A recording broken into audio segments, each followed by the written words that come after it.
Hey everybody, it's Jason Blaha here, and today I want to chat with you guys a little bit about something different, probably not a topic people expect from me, and it has to do with training frequency and training volume of smaller muscle groups. And you guys will see me all through this video doing curls and tricep extensions. Perfect example.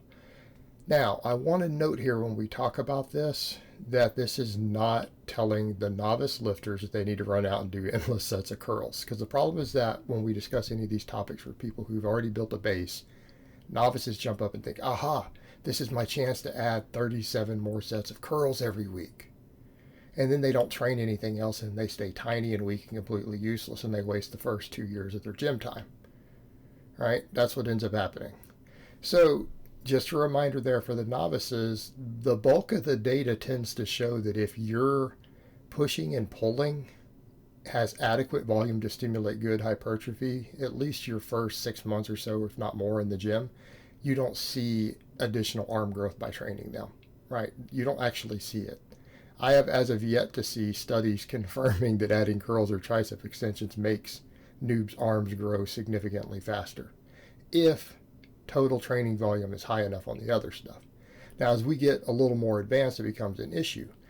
And one of the things people notice with my own training these days is that because historically I haven't had the greatest arm development since I've been on YouTube, and it's because I've not put a lot of focus as I could have into arms. And what I mean is focus is that the amount of volume and frequency they can handle is actually quite a bit different for these smaller muscles than the bigger ones. And I used to be resistant to it, that idea when I would hear certain experts say it. I'm like, it doesn't make sense. Why would a smaller muscle recover faster? And ultimately it has to do with just lighter loads being put on the connective tissue and structures and everything. You just simply can't curl that much weight unless you're cheating. You just can't do tricep extensions or lateral raises with that much weight unless you are cheating. They will never ever compete with the amount of loading that you're going to get on bigger movements. They're easy on your system to recover from. And therefore we can handle higher volumes, higher frequencies, and I've even seen, again, plenty of coaches out saying, look, you could train arms every other day, which is basically what I do. My lower body days, since I row already and do 5 sets of rows to finish up squat and deadlift sessions, I just go ahead and do 5 sets of curls at the end. And that's every 48 hours. So the same thing for me these days on all my pressing sessions, right? Because every 4 days I have a bench day and every 4 days I have a overhead press day. So I go ahead and I finish those off with, 5 sets of extensions with obviously higher reps. I mean, these things are all 15 plus. So these are perfect examples. So that ends up being, for me, triceps and biceps are each getting trained about 3 times a week. And they need that at this point. Now, what people need to also remember here is that this is going to tend to be an addition to what you're already doing. If you're doing something like that, you're already working those muscles with your big multi-joint movements. So when we talk about adding additional work, it doesn't mean that that's all we're doing. All of your pressing does work your triceps. All of your rowing, chin-ups, all that stuff is going to work the biceps. A lot of you in your shoulder work, like if you're doing tons of face pulls, like I'm doing, I do 5 sets of face pulls 3 times a week. It ends up being 15 sets. There is some bicep involvement. But I think the take home here is that due to the angles and things involved, we may not be getting anywhere near our maximum effective volume or our maximum recoverable volume for those muscles. Now, people say, well, what's the downside? If that's the case, can't we just add tons and tons of volume for any of these muscles? Since they seem to recover faster, handle more. Well, yeah, to an extent, but here's where you run into issues. A lot of the smaller exercises that guys do, they don't think in terms of tendon health.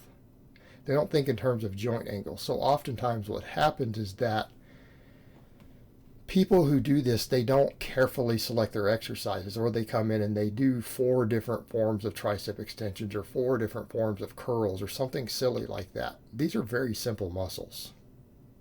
They're smaller muscles with less functions. I promise you that there's not 4 different angles you can hit these muscles from.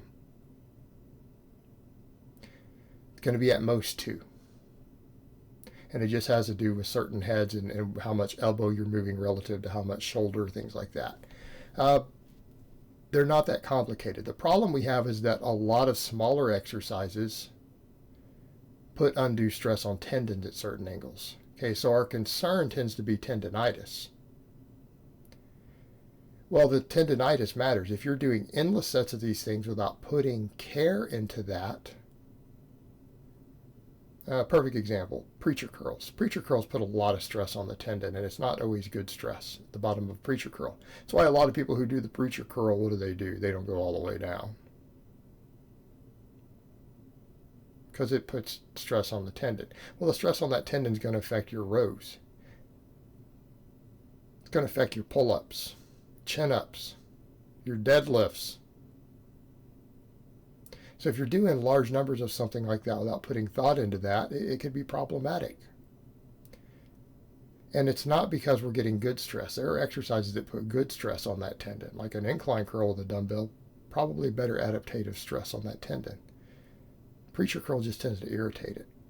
That's why when you look back at you go look at these golden era, silver era bodybuilders, guys like Larry Scott, he was made the preacher curl famous. But he didn't do them on a 45-degree angle. He did them at a 90-degree angle. Right? His elbows weren't forward. His elbows were directly under his shoulders while he laid under that bench. So it was essentially a concentration curl against the pad.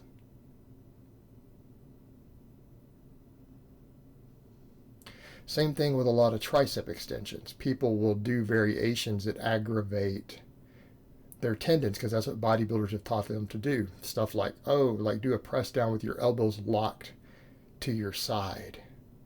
Well, hey, that's a great way to get tendinitis. And you're removing part of the function of the tricep. You're actually getting less tricep work by doing stuff like that. You're reducing range of motion, and you're reducing the activation of the long head. And getting tendinitis. So our issue with this is not that extra volume on these things is going to be a problem. It's that incorrect volume, we get connective tissue problems. And that's a real concern for people who go ham on this stuff. But when we start thinking in terms of these smaller muscles, that's a reason a lot of guys who chase the aesthetics thing have a certain arm to torso ratio that people come to expect. And then sometimes you'll see more strength-oriented athletes who you might go, well, why is their ratio different? It's like, well, because they didn't just continually add large amounts of volume to those muscles. Now, we could make the case that maybe we should. Maybe we should. Because has having bigger triceps ever hurt your bench or your overhead press as a strength athlete? No. Better bicep development, if done correctly, could it reduce bicep tears on different things, whether it's a deadlift or picking up an Atlas stone or whatever? Yeah. Does a bicep give you a cushion to press off of at the bottom that might add 3 or 4 pounds to your max bench? Yeah. So maybe we should be thinking in terms of this. And I think for a lot of strength athletes, a lot of us just scoff at it historically with some of these things because like, well, I just don't want to waste the time. But then when you realize it doesn't take that much time. It doesn't take that much time. And it's just a matter of staying within your maximum recoverable volume for those muscles, paying attention to your tendons. But they can handle a lot more work. So even for me these days, I do a lot more volume for my smaller muscles like delts, biceps, triceps, because they do seem to handle it just fine. And then, at least you look like you lift on top of it. But we have to take that into consideration. These muscles simply handle and recover from more workload. And it has to do with the fact that the relative weights that we're lifting are much lighter. There's less total stress on the system, less total stress in those regions as long as we don't pick movements that inflame tendons too badly.